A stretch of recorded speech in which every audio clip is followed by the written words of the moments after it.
Hi parents, it's Mike from Through Your Child's Eyes. Happy Martin Luther King Day. Hey, I just wanted to take a moment to speak with you today. Many of you have your children home.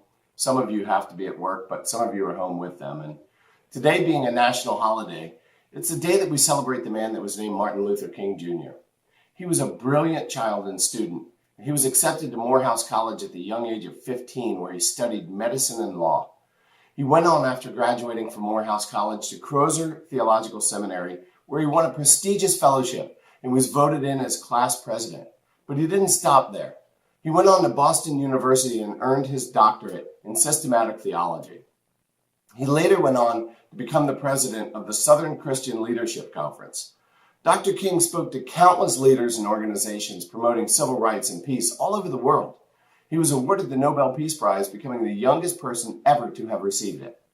This was a man that I know his parents and family and friends were proud of, and a man that stood up for what he knew was right. His speech stating, "I have a dream," earned him amazing notoriety. This speech was not planned for that day, and he agreed to be placed in the last speaking slot of the day, one that no other speaker wanted. But Dr. King came with conviction, determination, and most importantly, God was with him. Parents often rely on their child's teacher to discuss and teach them about people like this from our past history, but with the rapidly changing climate in both our schools and our society, I want to ensure that my child knows the truth, and that's my job as his parent to deliver that truth. If I don't have the facts, they're easy enough to look up on the internet before I teach them, or if they're older, I'll look it up together with them. I urge you to take a few minutes today to discuss who Dr. Martin Luther King Jr. was with your children. Tell them about his amazing work ethic and his successes. Teach them that this is simply not just a day off from school, but that it celebrates our freedom here in the United States to stand up for what we believe in. Teach them that he stood up for what he knew was right, for what he believed.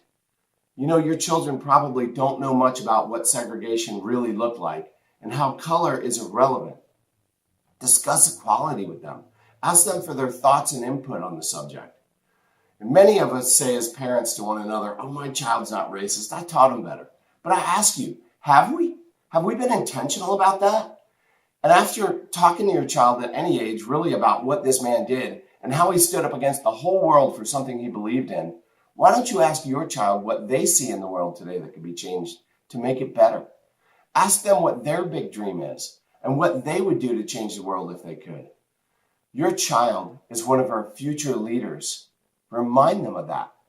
Tell your child that if they do have an idea or a big dream, that they can bring it to you, and that you as their parents will work through it and talk through it with them, and you will guide them, and most importantly, you will support them. Teach them that it's not only okay to stand up for what they believe in, but it's imperative. You know, today I plan to teach my 10-year-old son the quote by Edmund Burke, and it says, "The only thing necessary for evil to triumph is for good men to do nothing." I'm going to teach him about Dr. King's strength, his strong will, his faith in God, and his obedience in letting God use him as a vessel to create change, about how well it worked, and about how he can do the same. I'm going to tell him it's good to dream big and remind my son that I have his back. I urge you to take advantage of this teaching moment today, parents, and take a moment to look at the world through your child's eyes. God.